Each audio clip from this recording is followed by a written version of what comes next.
देखो कल का जो पोर्शन था उसमें एक तो हमने देखा था संवेग आ रहा था। तो अभी हम पढ़ेंगे संवेग कहते किसे। फॉर्मूला लिखेंगे संवेग बराबर क्या होता है, द्रव्यमान गुणे वेग। डेफिनेशन बनेगी द्रव्यमान और वेग का जो गुणनफल होता है, इस गुणनफल को ही क्या कहा जाता है, संवेग कहा जाता है।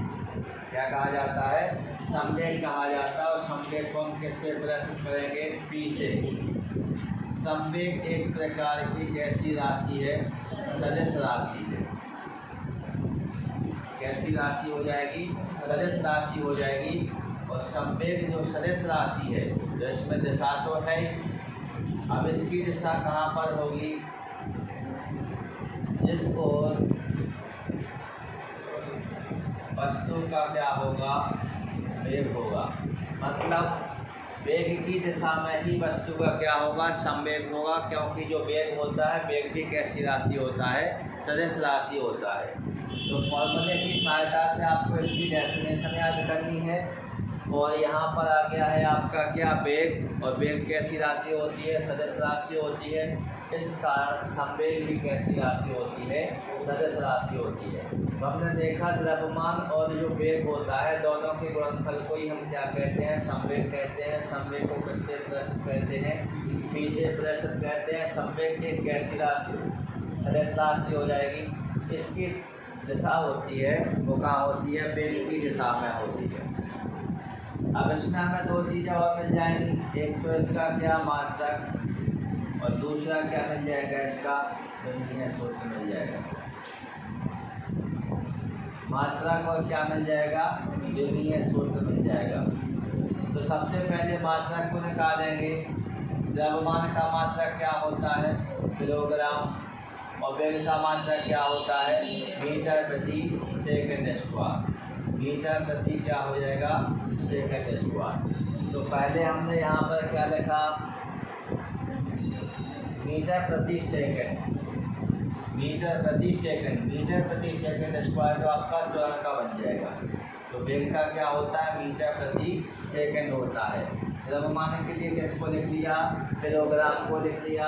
और वेग का मात्रक क्या लिख लिया, मीटर प्रति सेकंड। अब जो डेफिनेशन यहाँ पर यूज की गई है, डेफिनेशन के हिसाब से हम क्या बनाएंगे, इसकी परिभाषा या फिर मात्रक। तो मात्रक तो हमारा क्या हो गया, किलोग्राम मीटर प्रति सेकंड। ये क्या बन गया, मात्रक। अब दो कंडीशनें बनती हैं। जो मात्रक अपने पास है, उसी मात्रक की सहायता से हम किसको बना सकते हैं, गणितीय सूत्र को बना सकते हैं। जैसे यहाँ पर क्या दिया गया, किलोग्राम। किलोग्राम के लिए अपन क्या लिखेंगे, कैपिटल एम। मीटर यानी एक प्रकार की दूरी, इसके लिए क्या लिखेंगे, एल। और प्रति सेकंड यानी टी की पावर -1। तो इसको अपन प्रति सेकंड बोल सकते हैं। क्या पढ़ेंगे हम, प्रति सेकंड। तो गणितीय सूत्र क्या बन जाएगा, एम एल टी की पावर -1। या तो आप इसको मात्रक से गणितीय सूत्र को बना लीजिए, या फिर गणितीय सूत्र को इसके सूत्र से बना लीजिए। इससे भी हम बना सकते थे। देखो द्रव्यमान के लिए क्या लिखेंगे, एम। और वेग का गणितीय सूत्र क्या होता है, एल टी की पावर -1। तो क्या बन जाएगा, एम एल टी की पावर -1। दोनों ही कंडीशनें सही हैं। हम किसी का भी उपयोग कर सकते हैं। या तो आप गणितीय सूत्र से मात्रक को लिखिए, या मात्रक से किसको लिखिए, गणितीय सूत्र को लिखिए। दोनों ही सही होते हैं। और गणितीय सूत्र को हम किससे लिख सकते हैं, उसके फॉर्मूले से भी लिख सकते हैं। तो ये क्या हो गया हमारा संवेग, ये हो गया संवेग का मात्रक, और ये क्या हो गया संवेग का गणितीय सूत्र। संवेग किस प्रकार की राशि होती है, सदिश राशि होती है। संवेग की जो दिशा होगी वो किस दिशा में होगी, जिस दिशा में वस्तु का वेग होगा। माने वेग की दिशा ही किसकी दिशा होगी, संवेग की दिशा होगी। तो ये हो गया क्या, संवेग। इसके अलावा अब हमें किसको देखना है, आवेग को देखना है। किसको देखेंगे अब हम, आवेग को। आवेग को परिभाषित करेंगे और आवेग के उदाहरणों को देखेंगे, उनकी व्याख्या करें। सबसे पहले हमें क्या याद होना चाहिए? आवेग का फॉर्मूला। इसका फॉर्मूला लिखेंगे यहाँ पर, आवेग का फॉर्मूला लिखेंगे तो आवेग का फॉर्मूला क्या हो जाएगा आपका? बल और समय के गुणनफल को क्या कहते हैं? आवेग। तो या तो यहाँ पर सीधा लिखें बल गुणे समय, लेकिन कभी कभी क्या लिख दिया जाता है? समय अंतराल लिख दिया जाता है। तो बात एक ही है, किसकी बात हो रही है? समय की बात हो रही है। तो आवेग बराबर क्या हो जाएगा? बल गुणे समय। तो इसको ऐसे परिभाषित कर सकते हैं, बल और समय अंतराल का गुणनफल क्या कहलाता है? आवेग कहलाता है। बल और समय अंतराल का गुणनफल क्या कहलाता है? आवेग कहलाता है। अब यहाँ पर हम देखेंगे बल के आवेग को हम किससे प्रदर्शित करेंगे? बल के आवेग को टाउ से प्रदर्शित करेंगे। ये जो संकेत है थोड़ा और ठीक से बना देते हैं, टाउ। इसको लिख सकते हैं क्या? टाउ लिख सकते हैं। तो ये किसका संकेत हो जाएगा? टाउ का। अब आवेग भी कैसी राशि है? सदिश। इसका इसके ऊपर हम किसके चिन्ह का उपयोग करेंगे? सदिश के चिन्ह का उपयोग करेंगे। आवेग सदिश राशि क्यों है? क्योंकि जो बल है, बल भी कैसी राशि है? सदिश राशि है। पिछले में आप देख रहे थे कि वेग के सदिश होने के कारण संवेग सदिश हो गया था, और यहाँ पर बल कैसा है? सदिश है। और बल के सदिश होने के कारण जो आवेग है, जिसे हम टाउ से प्रदर्शित कर रहे हैं, ये भी कैसा हो जाएगा? सदिश हो जाएगा। तो ये परिभाषा हो गई, ये इसका संकेत हो गया। और इसी में हम देख सकते हैं कि टाउ भी यानी आवेग भी एक प्रकार की कैसी राशि है? सदिश राशि है। तो इसकी दिशा कहाँ होगी? बल की दिशा में होगी। सदिश राशि है आवेग, तो इसकी दिशा तो होगी ही होगी। तो किस दिशा में होगा ये? बल की दिशा में होगा। जिस दिशा में बल लगेगा या फिर बल की जो दिशा होगी वही किसकी दिशा होगी? आवेग की दिशा होगी। अब हमें इसमें देखना है क्या? इसमें आपको देखना है इसका मात्रक, और मात्रक के साथ ही हमें इसका क्या देखना है? विमीय सूत्र। मात्रक भी देखना है और विमीय सूत्र भी देखना है। तो मात्रक के लिए सबसे पहले क्या करेंगे? जो फॉर्मूला लिखा है उस फॉर्मूले का क्या करेंगे? उपयोग करेंगे। फॉर्मूले में क्या है? यहाँ पर बल, और बल का ऐसा ही पद्धति में मात्रक क्या होता है? न्यूटन। और न्यूटन लिख लिया, इनटू समय। समय का मात्रक क्या हो जाएगा? सेकंड। तो मात्रक क्या हो गया? न्यूटन गुणे सेकंड। ये हो गया। अब हमें क्या करना है? इसका विमीय सूत्र लिखना है। तो न्यूटन बल का विमीय सूत्र है, और मतलब बल का क्या है? मात्रक है। और बल का यहाँ पे क्या लिखेंगे? अब हम विमीय सूत्र क्या होता है? mL/-2, और साथ में क्या जाएगा आपका? सेकंड। सेकंड के लिए क्या लिख देंगे? टी लिख देंगे। अब यहाँ पर एक टी में से कितने टी को घटा देंगे? 2 टी को घटा देंगे। तो क्या बचेगा? mL/-1। छोटी संख्या में से बड़ी संख्या को घटाया जा रहा है, इस कारण जो वैल्यू प्राप्त होगी वो कैसी होगी? ऋणात्मक होगी। तो यहाँ से हमने क्या देखा? एक तो आवेग की परिभाषा देख ली, बल और समय अंतराल का गुणनफल क्या कहलाता है? आवेग कहलाता है। और आवेग को हम कैसे प्रदर्शित करते हैं? टाउ से प्रदर्शित करते हैं। आवेग एक कैसी राशि है? सदिश राशि है। इसकी दिशा किस दिशा में होगी? बल की दिशा में होगी। और मात्रा क्या हो जाएगा? न्यूटन गुणे सेकंड। मात्रा कहाँ से लिखा? इसके फॉर्मूले से। विमीय सूत्र कहाँ से लिखा? इसके फॉर्मूले से। तो ये दोनों चीज़ें याद करने वाली नहीं हैं। थोड़ी सी प्रैक्टिस यदि रही तो फिर जो मात्रक और विमीय सूत्र होते हैं ये आप आसानी से लिख सकते हैं। अब इसकी सहायता से थोड़ी हम आवेग के ऊपर और चर्चा करेंगे, क्योंकि ये संबंधित है हमारे दैनिक जीवन से। कैसे संबंधित हो जाएगा? दैनिक जीवन से संबंधित हो जाएगा। तो यहाँ पर फॉर्मूला बनेगा आवेग का। आवेग का न्यूटन की गति के दूसरे नियम से क्या बनेगा? फॉर्मूला। तो आपको बल का आवेग संवेग में परिवर्तन के कैसा होता है? बराबर होता है। बल का आवेग, बल का आवेग किसके बराबर होता है? संवेग में परिवर्तन, इसमें परिवर्तन के, संवेग में परिवर्तन के। तो बल का आवेग बराबर होता है किसके, संवेग में परिवर्तन के। यदि हमने इस लाइन के ऊपर फोकस किया तो इस लाइन से हम एक फॉर्मूला बनाएंगे बल का आवेग। तो सबसे पहले यहाँ पर हमें बल के आवेग का फॉर्मूला लिखना पड़ेगा। बल के लिए क्या लिखते हैं, F। भाई आवेग तो ऊपर लिखा ही है, इसका फॉर्मूला क्या है, बल और समांतराल। समांतराल यानी क्या, समय में परिवर्तन हुआ कि नहीं हुआ। तो यहाँ पर क्या लिखेंगे, समांतराल के लिए डेल्टा टी और बराबर संवेग में परिवर्तन। संवेग को तो प्रदर्शित करते हैं पी से, और परिवर्तन के लिए इसके साथ लगा देंगे डेल्टा। तो फिर क्या बन जाएगा, एफ बराबर delta P upon delta T.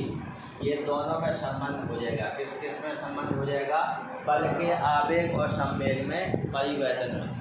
तो बल का जो आवेग होता है ये किसके बराबर होता है, संवेग में परिवर्तन के बराबर होता है। उसकी सहायता से हमने एफ बराबर delta P upon delta T बना दिया। अब इसमें क्या होता है, आप देख रहे हैं कि जो एफ है ये समानुपाती है किसके, डेल्टा पी के, और एफ जो है ये व्युत्क्रमानुपाती है डेल्टा टी के। तो जो चीज़ समानुपाती में होती है, समानुपाती में वो होता है जो सामने लिखा हो, ठीक है, और जो सामने लिखा हो वो समानुपाती में है, और जो समानुपाती में उसमें समान परिवर्तन होगा। समान परिवर्तन का मतलब है एक का मान बढ़ाने पर दूसरे का मान बढ़ेगा और एक का मान घटाने पर दूसरे का मान घटेगा। अब व्युत्क्रमानुपाती क्या होता है, जो विपरीत लिखा हो, माने कहाँ पर, बटे में लिखा हो।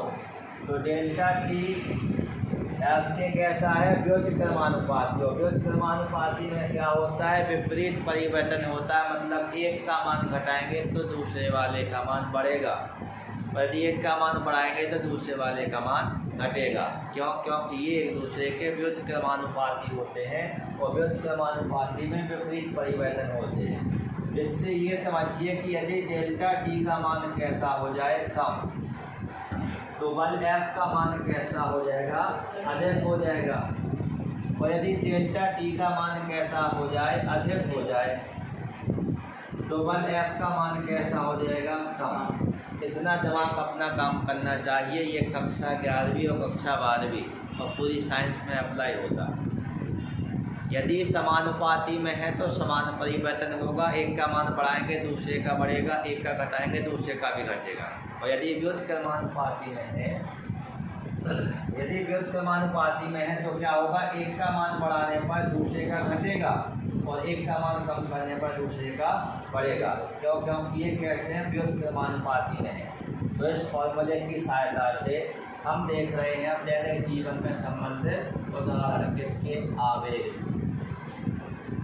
आपने देखा होगा क्रिकेट के खेल में गेंद को लपकते समय या फिर कैच को पकड़ते समय कैच लेने वाले व्यक्ति के द्वारा अपने हाथों को पीछे की ओर खींच लिया जाता है। मतलब समझिए कि यहाँ गेंद संपर्क में आ रही है तो वो ऐसे खींचता है पीछे। अब यहाँ तो गेंद उसके हाथों के संपर्क में आ ही गई थी, अब उसने हाथों को पीछे की ओर खींच लिया। पीछे की ओर खींच लिया तो यहाँ से यहाँ तक जाने में कुछ ना कुछ समय तो लगा होगा, और समय लगा होगा मतलब इस फॉर्मूले के अनुसार डेल्टा टी की वैल्यू कैसी हो गई, अधिक। भाई समय बढ़ नहीं जाएगा, गेंद तो यहाँ संपर्क में आ गई थी, जैसे ही आपने उसको नीचे किया तो यहाँ से यहाँ तक हाथों को ले गए, तो यहाँ से यहाँ तक जाने में समय तो लगा। समय लगा माने डेल्टा टी का मान बढ़ गया, समय का मान बढ़ गया। और जब समय का मान बढ़ गया, डेल्टा टी का मान बढ़ गया, तो इस फॉर्मूले के हिसाब से यदि आप देखें बल का मान कैसा हो जाएगा, कम। बल का मान कम हो जाएगा तो व्यक्ति को चोट कम लगती है या फिर चोट नहीं लगती है। यही कारण है कि क्रिकेट के खेल में गेंद को पकड़ते समय या कैच को पकड़ते समय खिलाड़ी अपने हाथों को पीछे की ओर खींच लेता है। बात समझ रहे? इसके अलावा आपने देखा होगा सर्कस वगैरह में क्या होता है, जो कलाकार होता है वो गद्दे की या तो मोटे गद्दे के ऊपर कूदेगा या फिर जाली के ऊपर कूदेगा। अब मोटे गद्दे के ऊपर कूदेगा तो जैसे ही कूदेगा उसके पैरों का संपर्क तुरंत गद्दे से हो जाएगा। अब जैसे ही कूदेगा तो संपर्क गद्दे से तो हो रहा है, लेकिन वो गद्दा नीचे की ओर तो धंसेगा ही धंसेगा, और नीचे की ओर धंसेगा तो कुछ ना कुछ टाइम तो लगेगा ही लगेगा। तो टाइम क्या, टाइम यानी डेल्टा टी की वैल्यू बढ़ रही है, और डेल्टा टी की वैल्यू बढ़ रही है तो फिर से बात वही थी कि डेल्टा टी की वैल्यू बढ़ती है तो फॉर्मूला एफ बराबर डेल्टा पी बटे डेल्टा टी के अनुसार बल का मान कैसा हो जाता है, कम हो जाता है, जिससे कूदने वाले व्यक्ति को चोट कम लगती है या फिर चोट नहीं लगती है।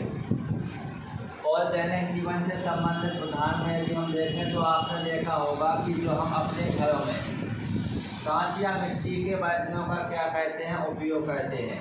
अपने घरों में जो कांच या मिट्टी के बर्तनों का उपयोग करते हैं, यदि कांच का गिलास पक्के फर्श पर गिर जाए या फिर मिट्टी के बर्तन पक्के फर्श पर गिर जाएं तो गिरते ही टूट जाते हैं, जबकि रेत या मिट्टी या फिर कच्चे फर्श पर गिरने से वह नहीं टूटते।